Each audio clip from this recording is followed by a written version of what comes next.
Arab uprisings of 2011 have only been around for less than a decade. It's way too early to appreciate the impact that it will have in history. You need to wait at least 100-200 years to assess the impact of the Arab uprisings.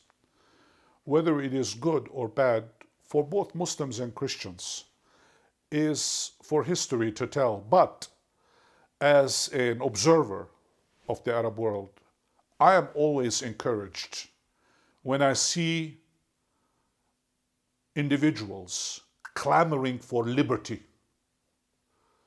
Whoever fights for freedom is good.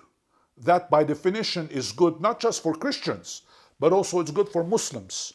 Because as we said at the beginning of our conversation, it is imperative that this part of the world habituate itself to living as free individuals, as free human beings, with all the meaning of that term. That means the ability for free speech, a creation of wealth, freedom of worship, all these wonderful things that we take for granted, but never ought to.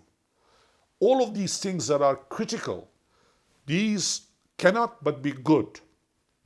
Now, the uprisings are violent in certain countries.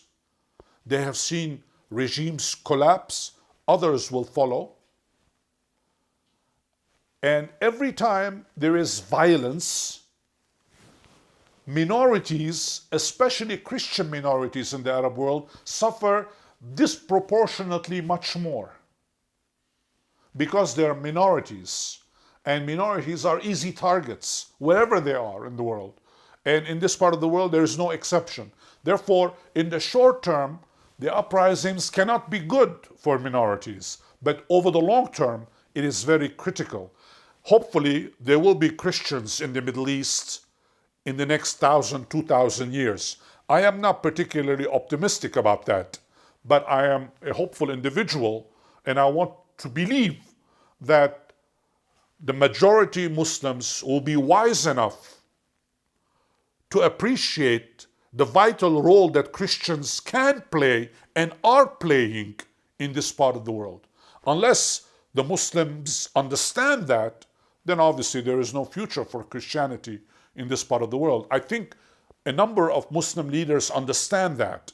The question is, how do we go down to the popular level, where for the average Muslim, uneducated, very devout, which means very limited, since devotion limits one's brackets of thinking, how those individuals will be habituated to accept the other, to tolerate the other.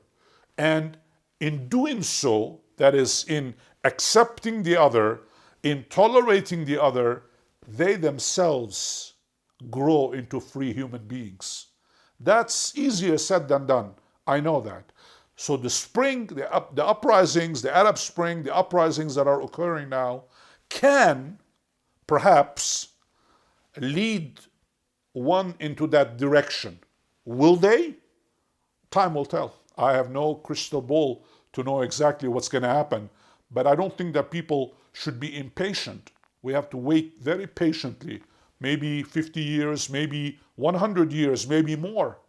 That is after my lifetime, to figure out what's going to happen.